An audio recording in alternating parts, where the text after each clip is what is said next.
Welcome to another edition of the Insider Mailbag. I'm Jared Johnson. I'm joined by the Mighty Joe Yeager. Well, Mighty Joe, last week we were asking for some relief from the heat and the sun. Man, I think we have it. Yeah, man. This is beautiful weather. Yeah. For most people, beautiful weather is a blue sky and nice warm temperatures. Cold, chilly, and cloudy. Man, that's beautiful for me.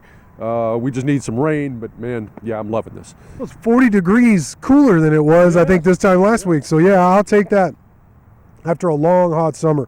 But we have a lot of really good questions. It is Tarleton State week.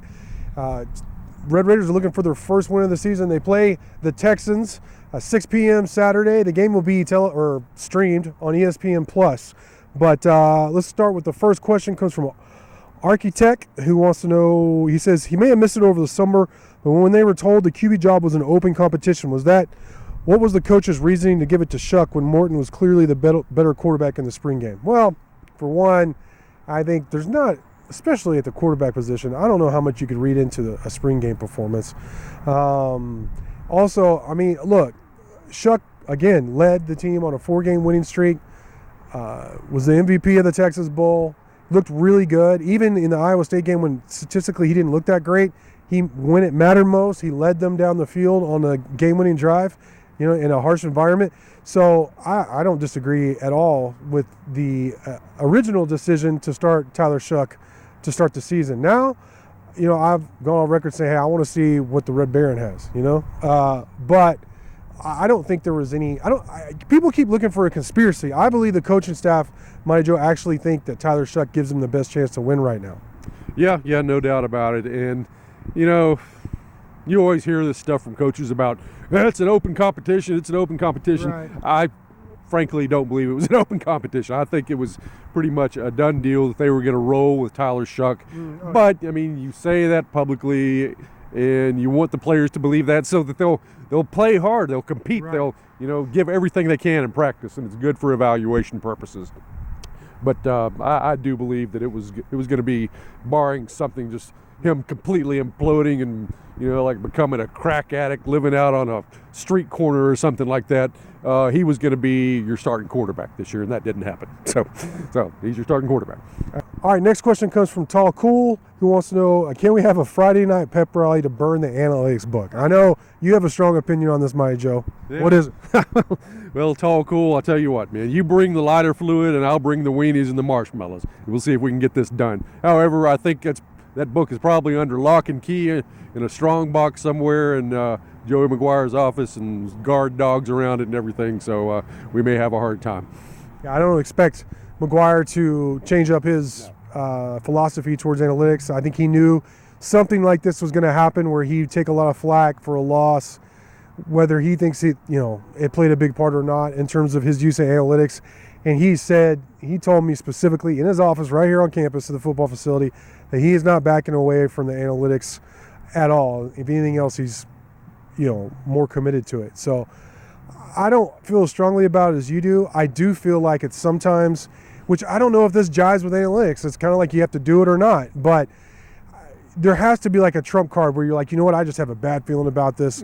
Perhaps 4th and 2 from your own 30, and you're clinging to a small lead. Maybe we should punt with somebody I've said is an All-American punter. I mean, when I say that, McGuire has said that, he thinks Austin McNamara is the best punter in the country. Well, let him kick away, bombs away, but that's not what happened. And I agree with you. I don't think he's going to switch up his philosophy at all.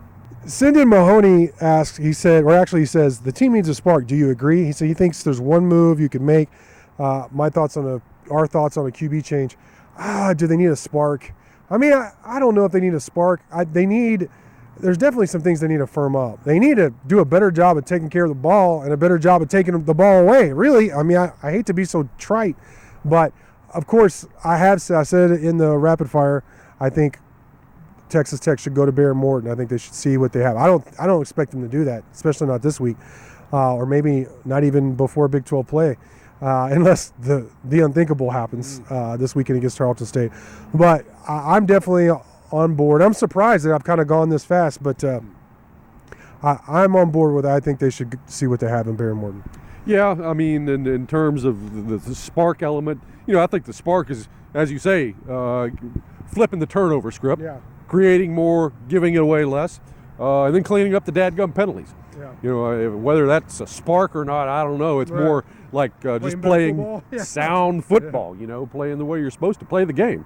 So, I mean, there's that element. As far as the quarterback situation goes, I hope that Baron Morton gets a lot of game against Tarleton. I mean, for two reasons. Number one, that if he doesn't start, that means that Tech has blown the game open pretty early, which they should, and then we get to see what he can do. And, if nothing else, we will get somewhat of a comparison of how Baron does versus how Tyler did. Because against more or less the same competition. They may be running in some second and third string guys by that time too, who knows. But at least we'll get some idea. And then, I mean, you've hopefully got him warmed up a little bit. So if you need him at West Virginia, he's not going to be ice cold. He's going to be coming off of a game where he played a little bit and hopefully be a little bit more comfortable. And you may have two quarterbacks loaded up and ready to go for the Mountaineers. All right, staying with quarterback talk, DL Vet asks what my takeaway was from Coach McGuire's answer to my question about Morton getting some snaps this week. He says it sounded like the answer was no, based on his roundabout way of answering who to blame, not blame on turnovers. I agree completely. I think they've definitely circled the wagons. They're trying to defend their quarterback in Tyler Shough, which is admirable, and it's probably what they should do. But definitely both he and Kitley more directly, when asked by, I can't remember by who, about, the quarterback situation, they're definitely, not looking to make a change. Tyler Shough's their guy as of this week, and they're sticking by him.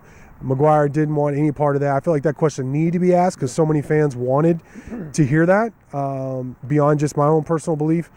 But no, I don't think they're. I had the same takeaway as you.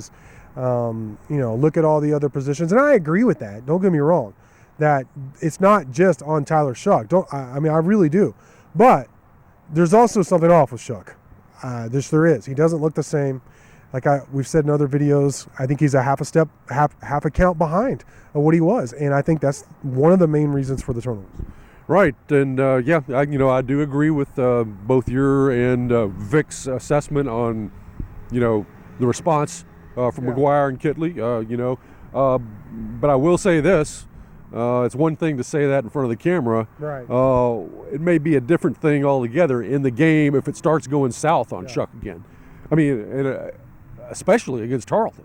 Yeah. I mean, not that I think this is going to happen, but if it did, where, he throws a pick six or has a couple of early turnovers and, here you are late in the first half and it's a dogfight situation, and the fans are maybe starting to murmur and so forth a little bit, then it becomes a little bit different. Do your convictions shake a little bit at that point and maybe you make a move.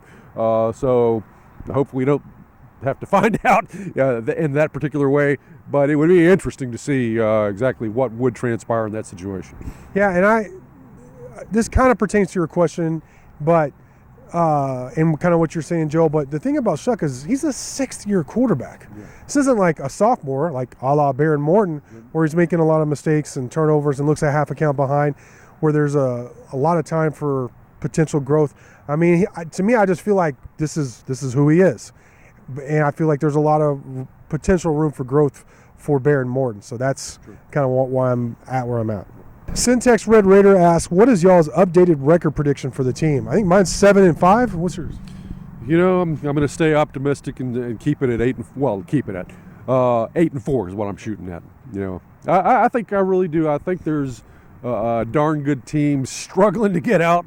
I think they're right there at the lip of the cup, and I think they could really emerge and become maybe not as good as we thought they were going to be, but still a pretty doggone team and have a good conference run before it's all said and done.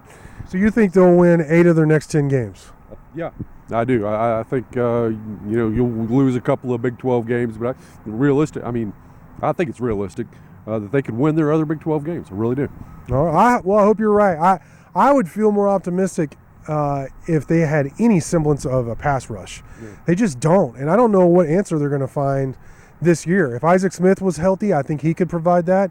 maybe Joseph Adedire can step up, but he's been playing some. I did get some hope from Charles Esters playing well at outside linebacker. I mean, he was clearly better than what we've seen from Steve Linton. So play those two young guys, man. They're kind of already doing it in other positions. I've talked about the quarterback position, but they haven't been nearly as patient with some of the other positions in terms of these veterans aren't producing. So, hey, we'll go to our younger talent. So it'll be interesting to see. Ben Roberts, I think, from necessity had to play, but he played well. I mean, they brought in some talented guys. Play them, TX Tech Austin says, why can't we have nice things?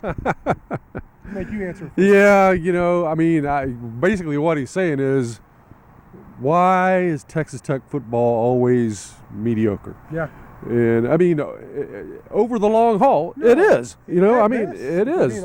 Yeah. If you go all the way back to the beginning and look at it, basically what you see is a program that is, has those 6-5, 5-6, 7-4, 4-7. But now we're getting to 12 games, so 6-6. You know what I'm saying? Hovering right around 500, punctuated by the occasional 9 or 10 win season, and 3 or 4 win season. And 3 or 4, or even Tech has never had a winless season yet. Yeah, not this year, I pray to God. But they have had one win season, at least one of those. Mm-hmm. But that's the reality, and so you have to wonder if it's just not something about the structure of the program. This is the destiny, It is your destiny to be around 500 permanently, and there can be it can be a demographic thing. It can have to do with population in the area around Lubbock, the difficulty of bringing in recruits. And I'm not saying you can't recruit to Texas Tech. I'm not saying that, but it may be more difficult, particularly when you've got a powerhouse program like Texas, not too far away, and another one in A&M. And you got Oklahoma, and there's just a heck of a lot of competition for the talent in this part of the world, and it just makes it pretty dang difficult. I know there are counter arguments to that. Oklahoma State has had some great seasons, and Baylor had recently, TCU, so it can be done. And it just really seems very strange that Texas Tech has just never really gotten it going for like 3, 4, 5 straight seasons where they're just absolutely killing it. And it just makes you wonder, No, I have to agree with you. I would say, to give y'all hope, I would say some of the questions have been, well, is there a financial investment, a significant financial investment on par with competition? I would say, yeah. Now, you look at what they're doing with the facility upgrades and NIL program. Can Texas Tech recruit with some of the big dogs and the competition? Well, I would say they are starting to. They've turned a corner in that regard. So I think there is hope on the horizon. But man, this 0-2 start really took the wind out of a lot of people's sails, including ours. And I think the people over there at the football facility, I think they are surprised, as surprised as anyone with the start. So I get the frustration, but I do think brighter days are on the horizon. But I understand if people remain skeptical until those days actually arrive. Next question comes from Nas Rader, who says, I'm guessing you were a bit surprised when Coach Kitley told you he only scripts the first play. Yeah, I was. I actually said, really? In the press conference. Let's see, how many plays do you script? How many drives to start the game and or second half? And he said one play. And he said, because you never know what the second play, like what if you get sacked, which, I agree with, I understand philosophically, but him coming from the Kingsbury tree, I remember talking to Kingsbury, he would script I think it was 15 or 20 plays or something like that. So a totally different approach than one of his main mentors. And I'm not saying, I don't know what's right or wrong, to be honest. I was surprised though by his answer. Yeah, that's, in this day and age, that's a little bit surprising. But I've always thought scripting was kind of a weird thing. Yeah. Just for the reason that Kitley said.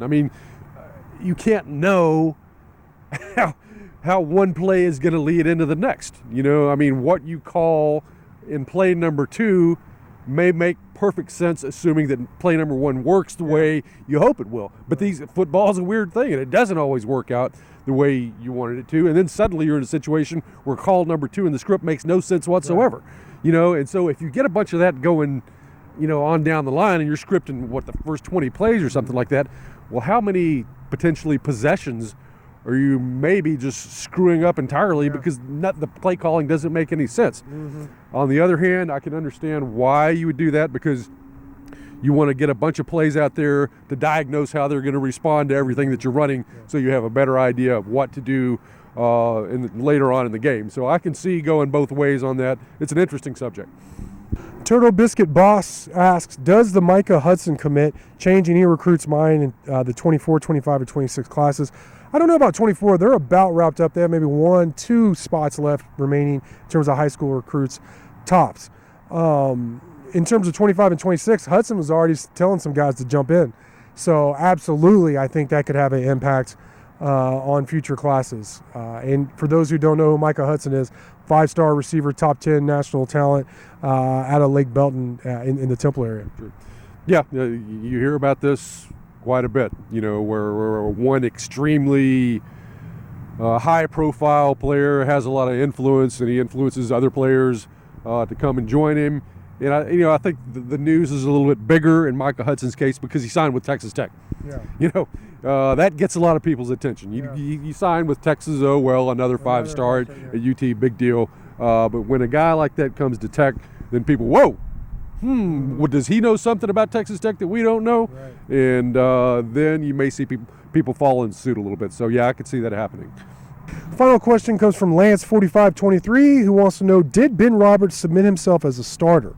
I think he meant cement himself as a starter. He really made an impact on Saturday. Yeah, I thought he was terrific. I thought he was truly one of the bright spots. I'm not saying he played perfect football, but he showed a lot of talent. His first start at inside linebacker playing against an offense like Oregon, and to have the production, I think he had he had double-digit tackles, 2 or 3 tackles for loss, and a sack. He looked tremendous, Joe, and I definitely think he should be starting moving forward. Yeah, I don't think there's any question about that.